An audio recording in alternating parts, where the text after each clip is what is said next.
الحمدللہ کفا وسلام علی عبادہ الذین اصطفیٰ اما بعد۔ محترم ناظرین، پروگرام فضائل رمضان کی اس نشست میں آپ حضرات کا استقبال ہے۔ السلام علیکم ورحمۃ اللہ وبرکاتہ۔ آج کی نشست کا موضوع ہے رمضان صدقہ و خیرات کا مہینہ۔ اعوذ باللہ من الشیطان الرجیم، بسم اللہ الرحمن الرحیم۔ ما عندکم ینفد وما عند اللہ باق، رب اشرح لی صدری ویسر لی امری واحلل عقدۃ من لسانی یفقہوا قولی، رب زدنی علما سبحانک لا علم لنا الا ما علمتنا انک انت العلیم الحکیم۔ تمام قسم کی تعریفات اللہ وحدہ لا شریک، خالق کائنات، مالک ارض و سماء اور مدبر ان سجاں کے لیے ہیں۔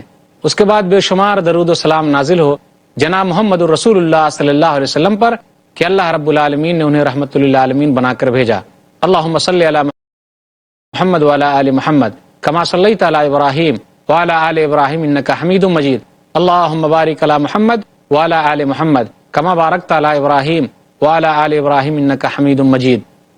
ناظرین کرام، رمضان صدقہ و خیرات کا مہینہ، میں نے جو آیت پڑھی ہے وہ آیت ہے سورہ نحل، سورہ نمبر 16، آیت نمبر 96، کہ جو تمہارے پاس ہے وہ ختم ہو جائے گا اور جو اللہ کے پاس ہے وہ باقی رہنے والا ہے۔ رمضان صدقہ و خیرات کا مہینہ ہے۔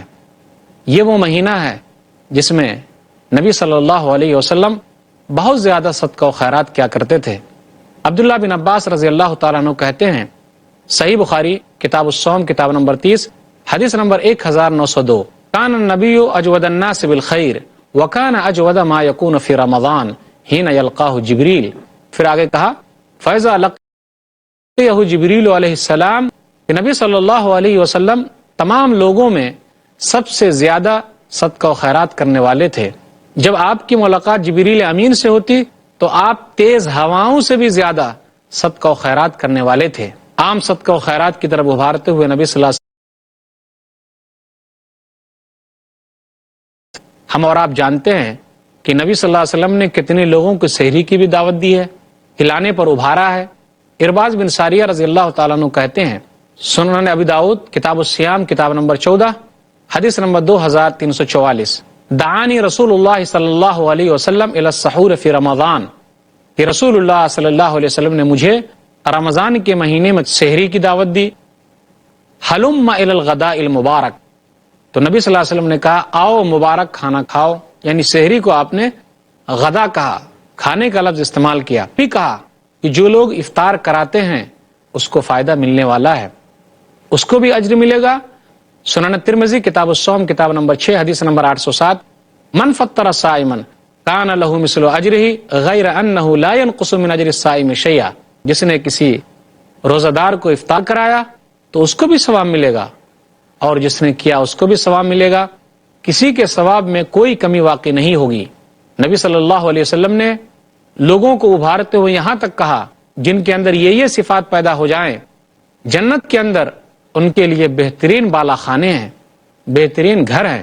سنن ترمذی کتاب البر وسیلہ کتاب نمبر 25 حدیث نمبر 1984، ان فی الجنت غرفا ترى ظہورها من بطونها وبطونها من ظہورها۔ نبی صلی اللہ علیہ وسلم نے کہا کہ جنت کے اندر چند کمرے ہیں، اندرونی حصہ باہر سے نظر آ رہا ہے اور باہری حصہ اندر سے نظر آ رہا ہے۔ رسول اللہ، ایک دیہاتی نے کہا اللہ کے رسول یہ کس کو ملے گا؟ تو نبی صلی اللہ علیہ وسلم نے کہا لمن اطاب الکلام، جس نے اچھی بات کہی، واطعم الطعام، جس نے کھنا کھلایا، وادام الصیام، اور جس نے روزہ رکھا، وصلی للہ والناس نیام، اور جس نے اللہ کے لیے نماز پڑھی جبکہ لوگ سو رہے ہوتے ہیں۔ تو ایسے آدمی کے لیے اللہ تعالیٰ نے یہ جنت بنا کر رکھی ہے۔ غور کیجئے، رمضان کا مہینہ ہی تو ایسا مہینہ ہے جو ہمیں نیکی کرنے پر زیادہ ابھارتا ہے۔ ہم اور آپ سوچتے ہیں کہ اگر صدقہ و خیرات کریں گے، کسی کو مال دیں گے تو ہمارا گھٹ جائے گا۔ یاد رکھیے، صدقہ و خیرات کرنے سے مال میں کمی نہیں ہوتی۔ نبی صلی اللہ علیہ وسلم نے کہا، صحیح مسلم کتاب البر وسیلہ کتاب نمبر 45 حدیث نمبر 2588، ما نقصت صدقۃ من مال،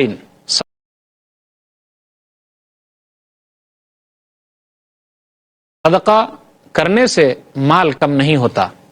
ظاہری طور پر ہمیں لگتا ہے کہ مال کم ہو رہا ہے، یاد رکھیے یہ مال یا جس مال کے ہم اور آپ ذمہ دار ہیں، کل کسی اور کے پاس تھا، آج وہ ہمارے پاس ہے۔ کل وہ کسی اور کے پاس چلا جائے گا۔ اس لیے اللہ تعالیٰ نے مال کو خرچ کرنے پر ابھارتے ہوئے کہا، سورہ حدید سورہ نمبر 57 آیت نمبر 7، وَأَنفِقُوا مِمَّا جَعَلَكُمْ مُسْتَخْلَفِينَ فِيهِ، تم لوگ خرچ کرو جس کا ہم نے تم لوگوں کو خلیفہ بنایا ہے، یعنی یہ مال کل کسی اور کے پاس تھا، آج ہمارے پاس آیا ہے، کل کسی اور کے پاس چلا جائے گا۔ غور کیجئے اس مال میں سے ہم کو کتنا ملنے والا ہے، جو ہم مال بچا کے رکھے ہوئے ہیں، صدقہ و خیرات کا مہینہ ملا ہے، پھر بھی ہم اللہ کے راستے میں خرچ نہیں کرتے، غریبوں کی مدد نہیں کرتے، لوگوں کو سحری نہیں کھلاتے، لوگوں کو افطار نہیں کراتے، غریبوں کا خیال نہیں رکھتے۔ مال میں ہمارا کتنا حصہ ہے؟ صحیح مسلم کتاب الزہد کتاب نمبر 53 حدیث نمبر 2959، یقول العبد مالی مالی انما له من ماله ثلاث، اذا اکل فافنا او لبس فابلا او آتا فقتنا وما سوا ذلك فهو ذاهب وتاركه للناس۔ بندہ کہتا ہائے میرا مال، ہائے میرا مال، لیکن بندے کے لیے مال میں سے صرف 3 حصہ ہے، جو کھا لیا، جو پہن لیا، یا جو کسی کو دے دیا۔ اس کے سوا تمام مال کسی اور کا ہے، کوئی اور اس کا وارث ہو جائے گا۔ دیکھتے نہیں ہم اور آپ کہ بہت سارے لوگ دنیا سے رخصت ہو جاتے ہیں، کیا دھن دولت لے کر جاتے ہیں، کچھ بھی نہیں ساتھ میں لے کر جاتے ہیں، خالی ہاتھ آئے ہیں اور خالی ہاتھ جانا ہے۔ تو کیوں ہم اور آپ مال کے پیچھے اتنا پڑے ہوئے ہیں، جمع کر کے رکھے ہوئے ہیں، کیوں اللہ کے راستے میں نہیں دیتے؟ نیکیوں کا مہینہ پھر ملے کہ نہ ملے، دوبارہ نصیب ہو کہ نہ ہو۔ بہت سارے مالدار ہیں جن کو یہ نیکیوں کا مہینہ نہیں ملتا، نصیب نہیں ہوتا، اللہ کی طرف سے توفیق نہیں ملتی۔ اللہ نے ہمیں توفیق دی ہے تو ہمیں چاہیے کہ ہم صدقہ و خیرات کریں۔ یاد رکھیے جو بھی چیز ہم اللہ کے راستے میں دے رہے ہیں، ہر چیز کا ہم کو وہاں ثواب ملنے والا ہے۔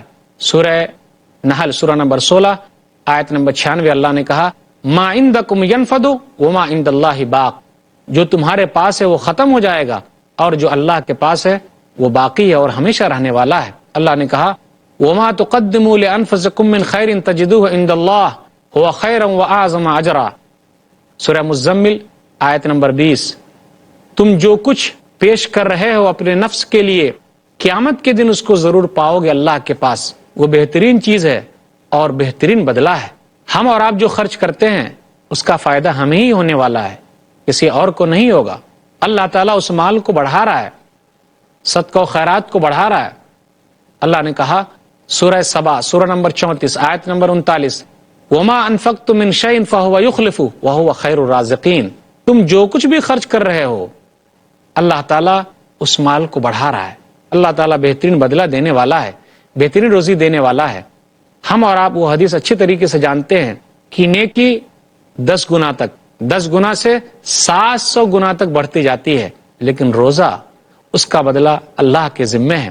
نبی صلی اللہ علیہ وسلم نے کہا، صحیح مسلم کتاب الصیام کتاب نمبر 13 حدیث نمبر 1151، کل عمل ابن آدم یضاعف الحسنۃ بعشر امثالها الى 700 ضعف قال اللہ عز وجل الا الصوم فانہ لی وانا اجزی بہ۔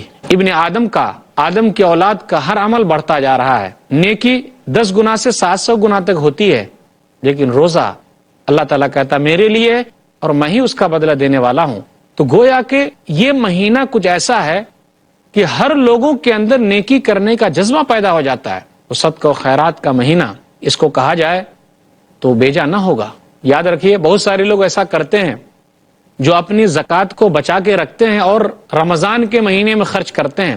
اگر ان کا نصاب لیول رمضان کے مہینے میں پورا ہو جاتا ہے تو کوئی حرج کی بات نہیں، لیکن جو لوگ بچا کر رکھے ہوئے کہ رمضان میں خرچ کریں گے تو وہ صحیح نہیں ہے۔ رمضان میں صدقہ و خیرات کرنا ہے۔ نبی صلی اللہ علیہ وسلم زیادہ صدقہ و خیرات کرتے تھے، اس لیے ہم اور آپ کو آگے آنا ہے اور صدقہ و خیرات کے لیے کوشش کرنی ہے۔ غور کیجئے، مال اور اولاد ہمارے لیے دھوکے کی چیز ہے، یہ ہمارے لیے آزمائش ہے۔ انما اموالکم واولادکم فتنہ، سورہ تغابن سورہ نمبر 64 آیت نمبر 15 آیت نمبر 16، بے شک تمہارے مال اور تمہاری اولاد تمہارے لیے آزمائش ہے اور اللہ کے پاس بہترین اجر ہے۔ یہ مال اللہ نے ہم کو دیا ہے، آزمانے کے لیے دیا ہے۔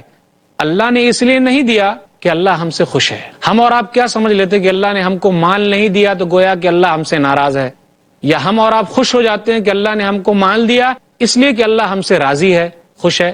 ایسا بھی نہیں ہے۔ دنیا میں سب سے زیادہ دولت اگر کسی کو ملی ہے تو ہم اور آپ اچھے طریقے سے جانتے ہیں کہ وہ دولت قارون کو ملی تھی، لیکن قارون کا کیا انجام ہوا؟ سورہ قصص سورہ نمبر 28 آیت نمبر 72 سے آیت نمبر 81 تک میں اس کا واقعہ ہے، یا آیت نمبر 76 سے 81-82 تک اس کا واقعہ ہے کہ قارون کے پاس سب سے زیادہ دولت تھی۔ وہ قارون جو اسرائیلی تھا، موسیٰ علیہ الصلوۃ والسلام کی قوم میں سے تھا، لیکن اس نے بغاوت کی، فرعون کا ساتھ دیا۔ اللہ نے اس کو بہت زیادہ مال دیا تھا، اس کے خزانے کی چابیاں کئی گھوڑوں پر لد کر جاتی تھی، لیکن اللہ نے اس کو کیسا دھنسایا کہ وہ آج تک اور قیامت تک زمین میں دھستا چلا جا رہا ہے۔ اس نے یہی کہا تھا انما اوتیتہ علی علم، کہ مجھے یہ جو مال ملا ہے میرے علم کی بدولت مجھے یہ مال ملا ہے، میں نے خود سے کمایا ہے، جبکہ یہ مال اللہ کا ہے۔ اس لیے ہم سب کے لیے ضروری ہے کہ اللہ کے مال میں اللہ والوں کا حق دیں، غریبوں کی مدد کریں۔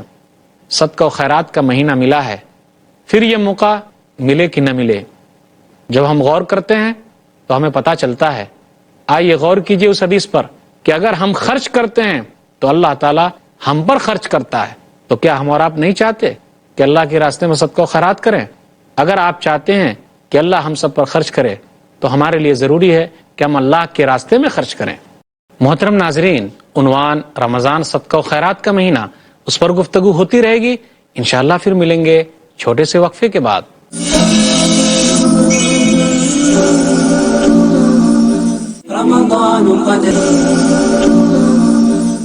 محترم ناظرین، السلام علیکم ورحمۃ اللہ وبرکاتہ۔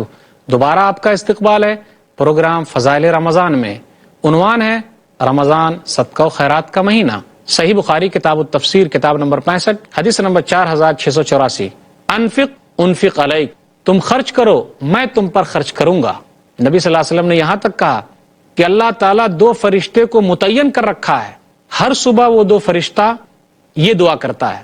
ہم اور آپ کیا چاہتے ہیں؟ کون سا فرشتہ کون سی دعا کرے؟ صحیح بخاری کتاب الزکاة کتاب نمبر 24 حدیث نمبر 1442، ایک فرشتہ کہتا ہے جو آدمی مال خرچ کرتا ہے، اللہم آت منفقا خلفا، اے اللہ اس آدمی کے مال کو جو خرچ کر رہا اور بڑھا کے دے، اور جو آدمی مال کو خرچ نہیں کرتا، اللہم آت ممسکا تلفا، اے اللہ جو خرچ نہیں کر رہا ہے اس کے مال کو تو اور برباد کر دے۔ تو ہم کس زمرے میں شامل ہونا چاہتے ہیں؟ یقیناً اس زمرے میں، اس دعا میں، فرشتے کی دعا بندے کے حق میں۔ ارے کون سی دعا؟ وہ دعا کہ ہمارے لیے فرشتے دعا کر رہے ہیں کہ اللہ یہ جو مال خرچ کر رہے ہیں اس مال کو تو اور بڑھا۔ فرشتے کی بد دعا سے بچیے۔ کون سی بد دعا؟ اگر ہم مال خرچ نہیں کریں گے تو یہ بد دعا لگ جائے گی۔ ہم اور آپ جس دنیا کے جھمیلے میں پڑے ہوئے ہیں، اس دنیا کی حقیقت کیا ہے ذرا اس پر غور کر لیں۔ لیکن ہماری خواہشیں تو اور زیادہ ہے، ہزاروں خواہشیں ایسی کہ ہر خواہش پر دم نکلے، بہت نکلے میرے ارماں لیکن پھر بھی کم نکلے۔ ہماری خواہش تو ایسی ہے، ایک پہاڑ اگر سونے کا ملا تو دوسرا چاہیے، دوسرا ملا تو تیسرا چاہیے، لیکن اس مال کا حق بھی تو ادا کرنا ہے، اس مال کی زکوٰۃ بھی تو ہے، وہ کون ادا کرے گا؟ جو لوگ اللہ کے راستے میں خرچ کرتے ہیں اس کا فائدہ خود اسے ملنے والا ہے۔ سورہ بقرہ سورہ نمبر 2 آیت نمبر 272، جو تم خرچ کر رہے ہو اپنے نفس کے لیے خرچ کر رہے ہو، اللہ کو اس کی ضرورت کیا ہے؟ جو تم خرچ کر رہے ہو قیامت کے دن اس کو تم پاؤ گے، جو تم خرچ کر رہے ہو اس کا بدلہ دیا جائے گا اور تم پر ظلم نہ کیا جائے گا۔ شیطان ہم کو دھوکے میں ڈالتا ہے کہ اگر ہم مال خرچ کریں گے تو ہم غریب ہو جائیں گے، محتاج ہو جائیں گے، فقیر ہو جائیں گے۔ نہیں، مال اللہ کا ہے، اس مال میں برکت دینا اللہ کا کام ہے۔ اللہ نے جس چیز کا حکم دیا اگر ہم کریں گے تو اس میں کامیاب ہوں گے۔ قرآن مجید کی ایک آیت ہے، سورہ بقرہ سورہ نمبر 2 آیت نمبر 268، الشیطان یعدکم الفقر ویأمرکم بالفحشاء واللہ یعدکم مغفرۃ منہ وفضلا واللہ واسع علیم۔ شیطان تم لوگوں سے فقر و فاقے کا، تنگی کا وعدہ کرتا ہے، یعنی وہ تنگی تم کو دکھاتا ہے، لیکن اللہ تعالیٰ تم لوگوں کو اپنی رضا اور فضل دکھا رہا ہے۔ وہ بہت زیادہ علم والا ہے، یعنی اللہ کے پاس فضل ہے، اللہ کے پاس رزق ہے، اللہ کے پاس مال ہے۔ شیطان تم کو جو دھوکے میں ڈال رہا ہے اس کے دھوکے میں نہ آؤ۔ جب ہم نبی صلی اللہ علیہ وسلم کی زندگی پر غور کرتے ہیں تو ہمیں بہت ساری چیز ملتی ہے کہ نبی صلی اللہ علیہ وسلم صدقہ و خیرات کرنے میں کتنی آگے تھے۔ صحیح بخاری کتاب الزکاہ کتاب نمبر 24 حدیث نمبر 1430، عقبہ بن حارث کہتے ہیں کہ نبی صلی اللہ علیہ وسلم گھر میں گھس گئے، پھر واپس آئے عصر کی نماز کے بعد اور کہا کہ میں نے اپنے گھر میں سونے کا کچھ ٹکڑا رکھا تھا، یہ صدقہ کا مال تھا، میں یہ نہیں چاہتا کہ میں اس طریقے سے اپنے رات گزاروں اور وہ سامان میرے گھر پہ رہے، اس لیے میں گھر میں گیا اور اس کو لے کر آیا اور اللہ کے راستے میں دے دیا۔ صدقہ و خیرات کرنے کا فائدہ یہ ہے کہ یہ صدقہ و خیرات تو ہمارے گناہوں کا کفارہ ہے۔ اگر ہم غریبوں کی مدد کریں گے تو ہمارے گناہوں کا کفارہ ہوگا۔ غور کیجئے اس حدیث پر، صحیح بخاری کتاب الصوم کتاب نمبر 30 حدیث نمبر 1895، فتنة الرجل فی اہلہ ومالہ وجارہ تکفرها الصلاۃ والصیام والصدقہ۔ آدمی اپنے اہل و عیال، اپنے مال اور اپنے پڑوس میں مبتلا رہتا ہے، نماز جو ہے اس کے لیے صدقہ ہے، روزہ اس کے لیے صدقہ ہے، اسی طرح صدقہ و خیرات اس کے گناہوں کا کفارہ ہے، نماز اس کے لیے کفارہ ہے، روزہ اس کے لیے کفارہ ہے، صدقہ و خیرات اس کے گناہوں کا کفارہ ہے۔ نبی صلی اللہ علیہ وسلم نے صدقہ و خیرات کے بارے میں کہا الصدقۃ تطفئ الخطیۃ کما یطفئ الماء النار، سنن ترمذی کتاب الایمان کتاب نمبر 38 حدیث نمبر 2616، کہ صدقہ جو ہے گناہوں کو مٹا دیتا ہے جس طریقے سے پانی جو ہے آگ کو بجھا دیتا ہے۔ اب غور کیجئے اس آیت پر، جس آیت میں اللہ تعالیٰ نے وعدہ کیا ہے کن لوگوں کے لیے جن کے اندر یہ صفتیں پائی جائیں گی۔ سورہ احزاب سورہ نمبر 33 آیت نمبر 35، ان المسلمین والمسلمات والمؤمنین والمؤمنات والقانتین والقانتات والصادقین والصادقات والصابرین والصابرات والخاشعین والخاشعات والمتصدقین والمتصدقات والصائمین والصائمات والحافظین فروجهم والحافظات والذاکرین اللہ کثیرا والذاکرات اعد اللہ لهم مغفرۃ واجرا عظیما۔ یہاں اللہ تعالیٰ نے جو ذکر کیا 10 لوگوں کا ذکر کیا، لیکن میں 2 لوگوں کا تذکرہ کروں گا اس طریقے سے کہ دونوں لازم و ملزوم ہیں، دونوں آگے پیچھے ہیں، کہ صدقہ و خیرات کرنے والے لوگ اور صدقہ خیرات کرنے والی عورتیں، روزہ رکھنے والے مرد اور روزہ رکھنے والی عورتیں، یہاں اللہ تعالیٰ نے جوڑ کر بیان کیا۔ غور کرنے کا مقام ہے کہ ان لوگوں کے لیے اور اس کے علاوہ بھی جو 8 لوگ ہیں، اللہ تعالیٰ نے ان کے لیے مغفرت کا وعدہ کر رکھا ہے، بخشش کا وعدہ کر رکھا ہے، اجر و ثواب کا وعدہ کر رکھا ہے۔ تو کیوں ہم اور آپ اس میں آگے نہیں بڑھتے، کوشش نہیں کرتے؟ یہ مہینہ جو ملا ہوا ہے، پھر موقع ملے کہ نہ ملے، جب ہم صحابہ کرام کی زندگی پر غور کرتے ہیں تو وہ لوگ صدقہ و خیرات کرنے میں ہمیں بہت آگے ملتے ہیں۔ جی ہاں، ایک واقعہ بیان کر دوں، سنن ابی داؤد کتاب الزکاہ کتاب نمبر 9 حدیث نمبر 1678، عمر رضی اللہ تعالیٰ عنہ کہتے ہیں کہ نبی صلی اللہ علیہ وسلم نے صدقہ و خیرات کرنے کا حکم دیا تو میرے پاس مال اس وقت تھا، تو میں یہ سمجھا کہ آج میں ابو بکر صدیق سے مال خرچ کرنے میں آگے بڑھ جاؤں گا، تو میں اپنا آدھا مال لے کر نبی صلی اللہ علیہ وسلم کے پاس آ گیا۔ تو نبی صلی اللہ علیہ وسلم نے کہا ما ابقیت لأہلک، تو نے اپنے گھر والوں کے لیے کتنا چھوڑا ہے؟ تو میں نے کہا کہ آدھا مال لے کر آیا ہوں اور آدھا مال میں چھوڑ کر آیا ہوں۔ اتنے میں ابو بکر صدیق رضی اللہ تعالیٰ عنہ بھی چلے آئے، تو نبی صلی اللہ علیہ وسلم نے ان سے پوچھا ما ابقیت لأہلک، کہ تم نے اپنے گھر والوں کے لیے کیا چھوڑا؟ غور کیجئے، ابقیت لہم اللہ ورسولہ، ابو بکر صدیق رضی اللہ تعالیٰ عنہ نے کہا کہ میں نے ان لوگوں کے لیے اللہ اور اس کے رسول کا نام چھوڑ آیا ہوں۔ تو یہ صحابہ کرام کا جذبہ تھا۔ جب ہم نبی صلی اللہ علیہ وسلم کی بیویوں کے صدقہ و خیرات کے جذبے کو دیکھتے ہیں تو وہ بھی آگے آگے تھیں، اسی طرح صحابیات بھی آگے آگے ہیں صدقہ و خیرات کرنے میں، عورتیں بھی آگے آگے ہیں، اس لیے عورتوں کو بھی صدقہ و خیرات کرنا چاہیے۔ صحیح بخاری کتاب الزکاہ کتاب نمبر 24 حدیث نمبر 1431، عبداللہ بن عباس رضی اللہ تعالیٰ عنہ کہتے ہیں کہ نبی صلی اللہ علیہ وسلم عید کے دن نکلے، عید کی نماز پڑھی، پھر آپ نے خطبہ دیا، پھر عورتوں کو جا کر آپ نے خطبہ دیا، فجعلت المرأة تلقي القلب والخرصہ، تو نبی صلی اللہ علیہ وسلم نے ان عورتوں کو ابھارا، ان عورتوں کو صدقہ و خیرات کرنے کی تلقین کی، تو وہ عورتیں اپنے کان کی بالیاں اور کنگن تک نکال نکال کر دینے لگی۔ بلال رضی اللہ تعالیٰ عنہ ان تمام چیزوں کو جمع کر کے رکھنے لگے۔ تو صدقہ و خیرات کرنے میں نبی صلی اللہ علیہ وسلم بھی آگے ہیں، صحابہ بھی آگے ہیں، صحابیات بھی آگے ہیں، تو ہم اور آپ کو بھی ان کے نقش قدم پر چلنا ہے. اور یہ جو مہینہ ملا ہے، پھر یہ موقع ملے کہ نہ ملے، کیونکہ یہ تو نیکیوں کا مہینہ ہے، ہر آدمی نیکی کر رہا ہے، تو کیوں ہم اور آپ پیچھے رہیں. اور یاد رکھیے، اگر ہم ایسا کرتے ہیں تو قیامت کے دن ایک اسپیشل دروازہ ہوگا جس کو باب الصدقہ کہا جاتا ہے، صدقہ و خیرات کا دروازہ، اس سے ان لوگوں کو بلایا جانے والا ہے. نبی صلی اللہ علیہ وسلم نے کہا، صحیح بخاری کتاب الصوم کتاب نمبر 30 حدیث نمبر 1897، کچھ لوگ ہوں گے جو اللہ کے راستے میں خرچ کرتے ہیں، ان کو اس دروازے سے بلایا جائے گا. کچھ لوگ ہیں جو نماز پڑھتے ہیں، ان کو نماز کے دروازے سے بلایا جائے گا. کچھ لوگ ہیں جن کو روزے کے دروازے سے بلایا جائے گا، جو باب الریان ہے. کچھ لوگ ہیں ومن اہل صدقہ، جو صدقہ و خیرات کرتے ہیں، ان کو صدقہ و خیرات کرنے کے دروازے سے بلایا جائے گا. ابو بکر صدیق رضی اللہ تعالیٰ عنہ نے پوچھ لیا، اللہ کے رسول، میرے ماں باپ آپ پر قربان، کیا کوئی آدمی ایسا بھی ہوگا جن کو تمام دروازوں سے بلایا جائے؟ تو اللہ کے رسول صلی اللہ علیہ وسلم نے کہا، نعم وارجو ان تکون منہم، ہاں ایسے بھی لوگ ہوں گے جن کو تمام دروازوں سے بلایا جائے گا، اور مجھے امید ہے تو اس میں سے ایک آدمی ہے. تو ابو بکر صدیق رضی اللہ تعالیٰ عنہ کا اتنا بڑا مقام ہے، جن کو تمام دروازوں سے بلایا جائے گا. تو جو لوگ صدقہ و خیرات کرتے ہیں، ان کو صدقہ و خیرات کرنے کے دروازے سے بلایا جائے گا.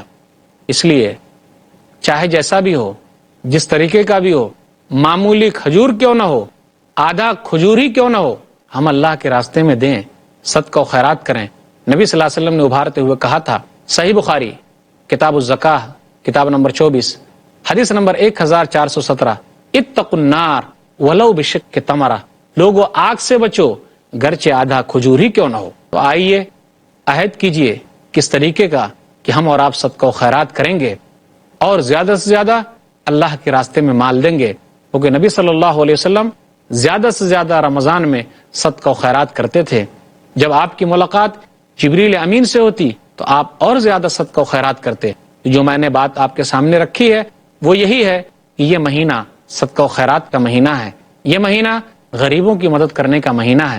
ہم ان غریبوں کو پہلے دیں جو ہمارے رشتہ دار ہیں. بہت سارے لوگ دوسروں کو دینا پسند کرتے ہیں لیکن اپنے رشتہ داروں کی مدد نہیں کرتے. یہ صحیح چیز نہیں ہے. ضروری ہے کہ ہم پہلے اپنے گھر سے شروع کریں، اپنے لوگوں کو دیں، اس کے بعد لوگوں کی مدد کریں. ہم اور آپ اگر ایسا کرتے ہیں تو دنیا ہی میں ہمارے لیے فائدہ، اللہ ہم پر خرچ کرتا ہے، فرشتے ہمارے لیے دعا کرتے ہیں، اور قیامت کے دن یہ ہمارے لیے گناہوں کا کفارہ ہے، اور اللہ تعالی ہم لوگوں کو باب الصدقہ سے جنت میں داخل کرے گا.